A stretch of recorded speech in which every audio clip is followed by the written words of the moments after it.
When we think of the Triple Crown season in 56, a 353 batting average, 52 home runs, 130 RBIs.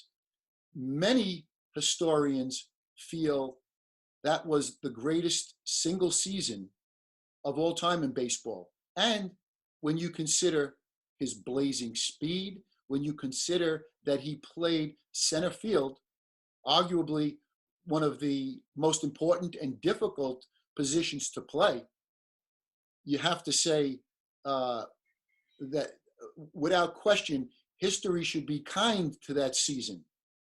Danny, there's something that bothers you as the years have gone by in terms of statistically and in terms of a stat that's known as WAR, really came into vogue, if you will, I would say around 2008, 2009, 10. Tell us your point of view when it comes to that season and that statistic. Now, I don't know how that works, what kind of formulas they use or whatever, but anyway, that was always that way. And he had that number up for, I don't know, it seemed like years. I never looked it up because I don't know anything about it, So one day I was looking up WAR numbers for my dad, and they had his 56, they lowered that so drastically. And look, I don't know how they did it or why it happened or any of that. I would love to be informed as to why something like that happened. Mickey's sleeping and Roger comes into the room with the newspaper. He goes, "Hey, Mick, wake up, hurry up, wake up." He goes, "The paper says we're fighting again." We're fighting again. Yeah. And that was the big rumor that year. Even though they lived together, besides being teammates, Dad and Roger, they both loved each other so much. But, Dad loved all his teammates, but he loved Roger. And when Dad got injured, he went to the hospital. Roger came to the hospital to see Dad. And, Dad told him, he goes, "You're going to do it. You're the one." That was so big of your dad. That's and he even meant got it. my hair standing up. Yeah. But in 1963, he hit the facade and the ball was on its way up. He said 6 inches over and the ball would be the first fair ball to go out of Yankee Stadium. It would have and I think in Dad's heart, he wishes probably it did go a little bit to the right. Yeah. And, but, just to be the first one to ever hit out of Yankee Stadium. But Dad hit so many long home runs that it was just unbelievable. And and that was, when his legs were kind of giving out and, they hadn't moved him to first base yet. But it was just another one of those at-bats where he just put everything in there. It's like Danny said earlier, he got up there to hit a home run every time. Talking about home runs, here's a World Series home run. Barney Schultz on the mound. 1964 World Series Game 3. Well, he was going up to bat next. Well, Elston Howard was going in the batter circle to wait for Dad to bat. Well, he's, and a lot of people don't even know this because I've told it a few times and a lot of announcers don't even know it. But, basically Dad called that shot because he told Elston, he said, "Listen, you might as well go on back in to the dugout because I'm going to hit this one out." Because that would it ended the game. That was the game ending home run. And so, and Barney Schultz was a knuckleball pitcher, but his first pitch was always a fastball. And so they all knew that. And somehow Dad just knew he was going to hit it out, and so he called it actually to Elston Howard and just told him. And of course, he hit it in the third deck, I think. So he hit the crap out of it. But he said when he came back, when he got to home plate, he said Elston was laughing his butt off.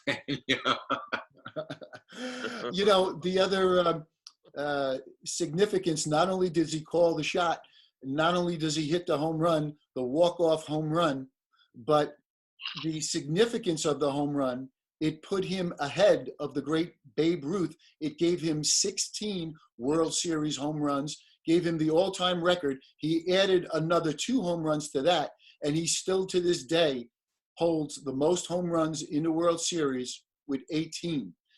Danny, I'm so glad you mentioned Elston Howard. His number is retired, number 32.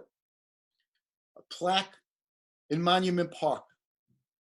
The Yankees said he was a great Yankee, a great gentleman. He broke the color barrier for the Yankees. There's a story where Mickey, they get off the team bus, goes into a restaurant, and everybody, hey, Mickey Mantle, come on in. They stop Elston Howard. Said, you can't come in. Pick up the story from there, Danny. Well, unfortunately, it was a time when those things were happening. And, the whole team loved Elston. I mean, from the time he started, I just remember Dad and them had so much respect for him because he was a hell of a ball player. And, not only that, but he was a great guy.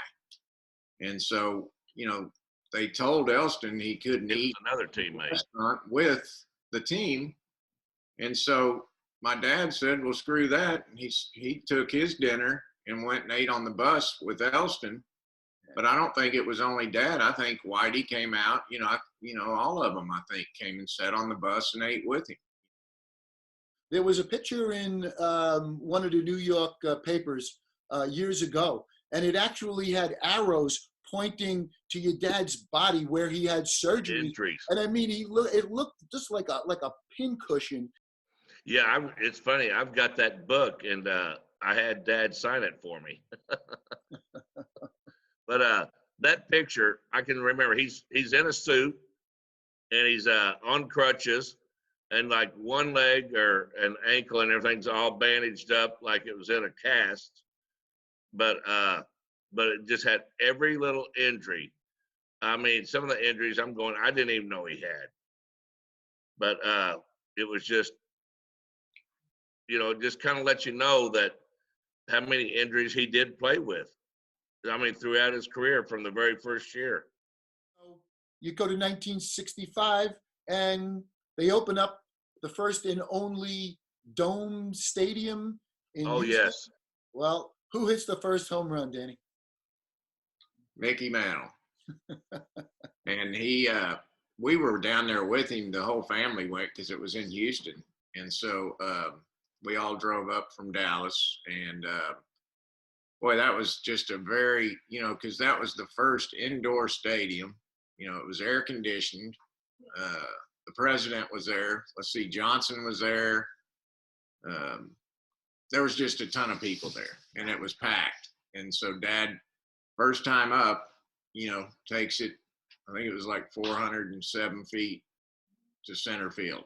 And so, he was on cloud 9 that night. And, that was just a very huge night for him and all of us. I mean, because all my friends everyone was watching that game, and so all the kids knew it, when we got back, man, your dad's this and that, and it made us feel great. So, but, that's one of the things I was talking about earlier that, he could just do some kind of amazing things. And it was just his destiny. Yeah, it was just his destiny. He always arose to the moment. I mean, because if you think about it, Mike, he probably shouldn't have or had the career. People always say, oh, man, can you imagine if he hadn't hurt his leg and this and that? And he had 2 good legs. Yeah, I always loved what Hank Bauer said. He said, he wasn't too bad the way he was he? So, I mean, it's like, it's just, and of course here lately, all anybody ever wants to talk about with Mickey Mantle is the alcohol. And that's not right. He had a hell of a ball career. No, you're 100% correct. And well, you mentioned alcohol. Your family was very forthcoming. When he went to the Betty Ford Clinic, it took an enormous amount of courage on his part because he's in the public eye.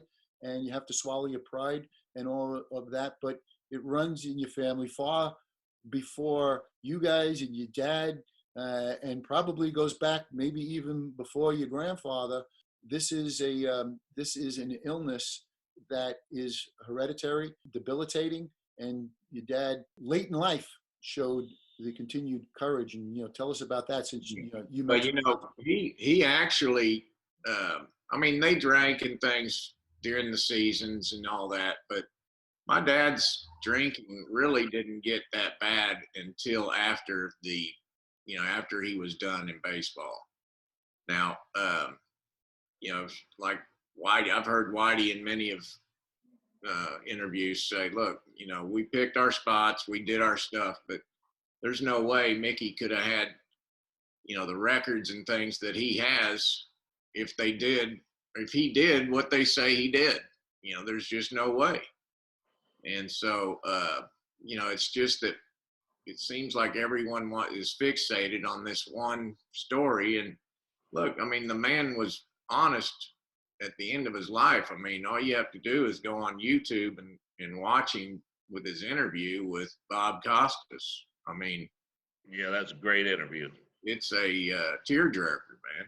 And he knows he messed up, but it's a disease, like you said.